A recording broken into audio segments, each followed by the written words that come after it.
Patri Simeon Njoroge wa kanisa ya Muthure Joseph Cathedral Meru ni atarite aciari kumenyaga kiria ana bao bakuthithia gukurukira mitandao ya kinandi. Augite baingi bao batitegaga kiria ana bao bakuthithia na nikio gitumi baingi bao bethero bagitonyerera mantu jaria jateagirite ana babariri bari rutha ni beritwe bachebanie buru no tumiri bwambo gita. Kutoka jana tumekuwa katika maandalizi ya hawa vijana ambao wameweza siku ya leo kwa commissioned kuwa katika kikundi cha Junior Youth. Nashukuru sana kwamba vijana wetu wamepata nafasi ya kupata mafundisho.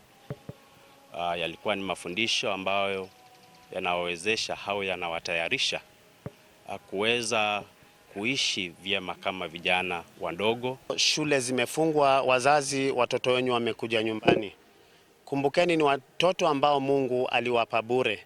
Na Mungu ameweka jukumu mikononi mwenu, muwalee na muongoze kwa njia inayofaa. Kwanza kabisa kama mzazi, ni vizuri ujue mtoto wako anafanya nini. Mtoto wako anatembea na nani?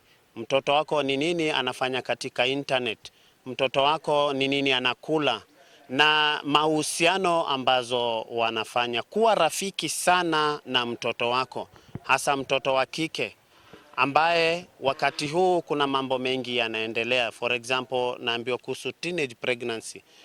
Mtoto wako hawezi kupata teenage pregnancy kama wewe ni rafiki yake wa karibu, kama unamuhusisha kwa mambo mengi katika familia, kama unataka kujua ni nini inaendelea ndani ya maisha yake, katika mawazo, katika matendo, kule anakoenda, marafiki ambao anatangamana nao. Na bukaugaga na ibaremi no ntore ogakujira ni umwana agakara kintu kingi ana inkwenda bari nja bamenya ate kithomo kiri na maana bathome baitenguge basiatathia ciarinya kuthambi into kurangu bagasitha basiethetia bakuthoma na bagasietha yi kanisene bejite beta guntu kungi. Maamuzi ya maisha iko mikononi mwenu.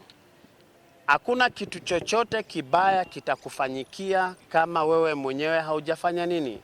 Haujakubali. Hakuna kitu yote mbaya.